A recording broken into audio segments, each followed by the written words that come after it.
Namaste students. Today we are going to see the continuation of Unit 4 Electronic Spreadsheet. The first topic we are going to see today is range of cells. So what is meant by range of cell? A block of adjacent cell in a worksheet which is highlighted or selected is called a range of cells. In this example, can you see a particular cell is selected? In which column the cell is selected? In the C column. And how many rows it covers? Second, third, fourth, fifth, sixth and seventh. So, in the column range is the number of cells spread across the column. The cell address is represented by single column letter and multiple row number in a sequence. So the single column letter is C. In C column, how many rows it covers? From second row to seventh row. So this is called as what? Range of cells. The next one is row range. The row range is the number of cells spread across the row. The cell address is represented by single row number with column varying from B to D column. So here the cell is got selected. From which column to which column? From B to D. The cell got selected and which row? Third row. So this is also another method for range of cell. The next topic is entering data. To enter any data in a worksheet, practically in the cell, it is required to select the cell. So for entering the data, before that what we have to do? We have to select the cell. Cell can be selected by positioning the pointer in a cell. The data to be entered can be the label, value or formula. So whenever we are entering the data, by default the label are left aligned. So whenever we are typing our data in a cell, the cell start from what? Left side. So we will be typing from the left hand side. So first one is label. Label is the any text entered by using a keyboard. By using keyboard, we will be typing a label. It may combine with letters, numbers or special symbols. Whatever we need, we can type in a label. By default, the label are left aligned. Next one is values. The numeric data consisting of only numbers are called values. By default, values are right aligned. There are various forms of values such as integer, decimal and so on. Coming to the third one is formulae. Any expression that begins with equal to symbol are called formula. So while we are entering a formula in a spreadsheet, we must begin with equal to symbol followed by function name. So in the expression, the equal to followed by the value, cell address and functions are called as formula. When a formula is entered in a cell in a worksheet, the value of the equation is displayed in the cell and the formula is shown in the formula bar. So whenever we are typing the formula will be displayed where? In the formula bar. The next topic is mathematical operators. Spreadsheet software has the most powerful features to calculate numeric data using formula.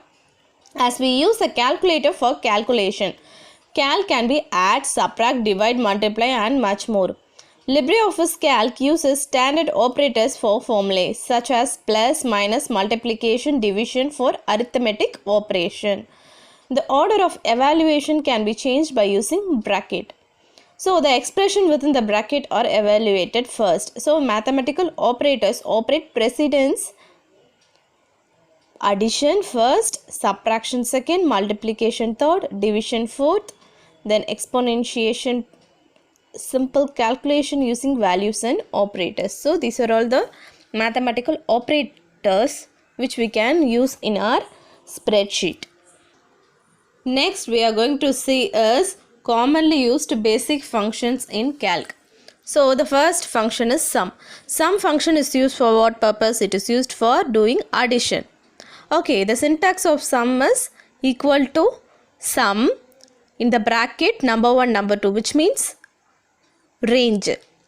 So what is the use of sum function? It adds the values contained in a range of cell. For example, equal to sum in the bracket the number is 2, 4. What will be the output? The output will be 6. So what, it will be adding the two numbers 2 comma 4. 2 plus 4 what, 6. In case 3 comma 4 means 7. Can you able to understand? Sum means it do addition. The next one is average. The syntax for average function is equal to symbol followed by function name. The function name is average. In the bracket number 1 comma number 2, it goes on.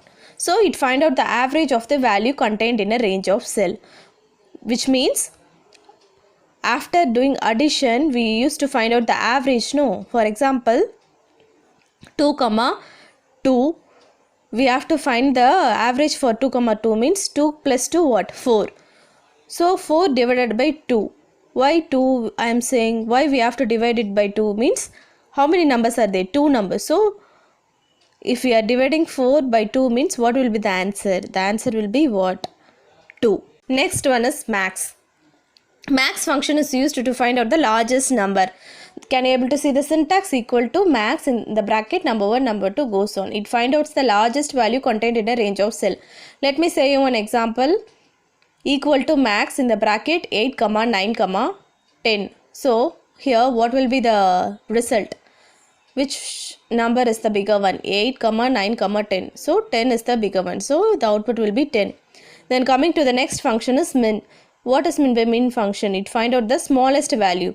Again let me say you an example 5 comma 6 comma 7. In this which one is smaller number? The smaller number is 5, so the result will be 5. It find out the lowest number. Then count. It counts the how many numbers are present in the cell. It will be counting and producing the result. So 2 comma 4 comma 6 comma 7. So how many numbers? 2 4 6 7. So 4 numbers. The output will be 4. It counts the numbers and produce the result. Next topic is formatting tools in Calc. So these are all the tools available in LibreOffice Calc. First one is font. So what is the use of font? It apply different font type on a worksheet. There will be a different style, font style. Based on our requirement, we can select whatever style we need. The next one is font size. If in my worksheet I want the font size to be a smaller one, means I'll be giving 11 or 12 size font. If I want my font size to be a bigger one, means I'll be giving 20, 22, 24 like that. It depends upon our requirement. If we are increasing the font size number, means the text will be bigger one. The next one is bold. If I want my text to be appeared in a bold, dark one, means I will be using bold option.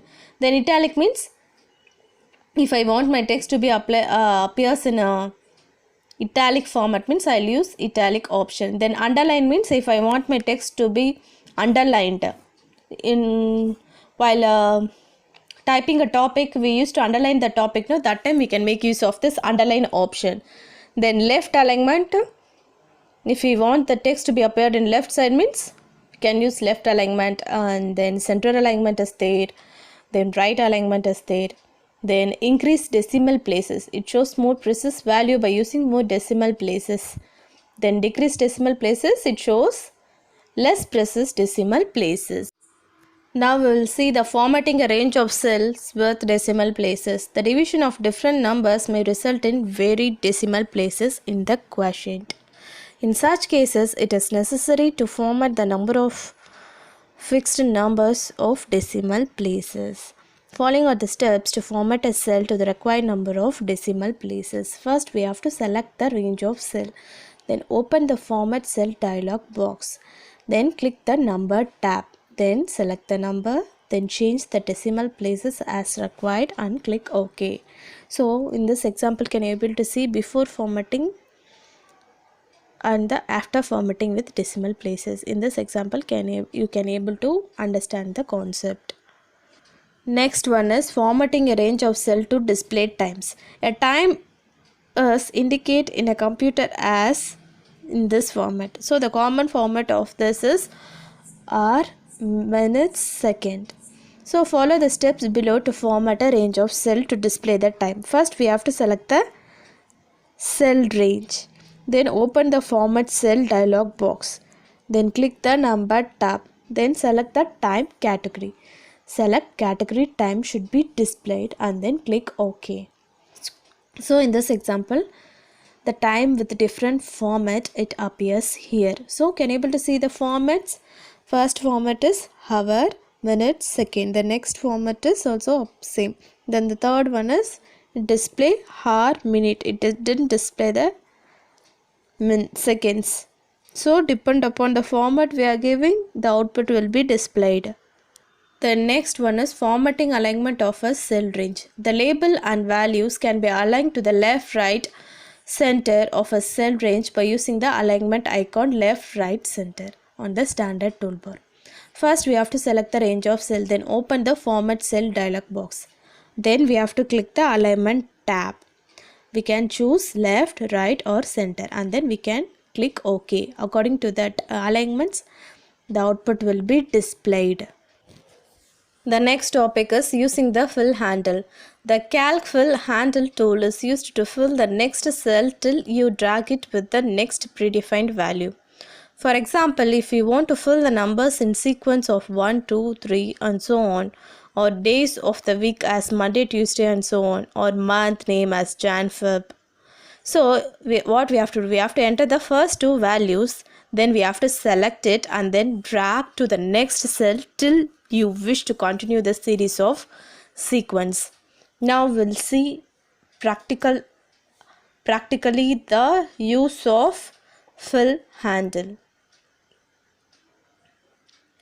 So here I have entered the two values 10 and 20.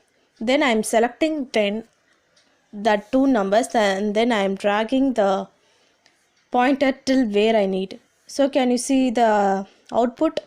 It continuously shows the numbers. It continuously shows the next numbers. So this is the use of fill handle. Then another one is we also use the text. So I am typing Sunday, Monday. Then I am selecting the two cell and then I am dragging that till where I need. So can you see the result? So it continuously showing the next day of the week. So this is the use of fill handle. So it is used to fill the next cell till you drag it with the next predefined value.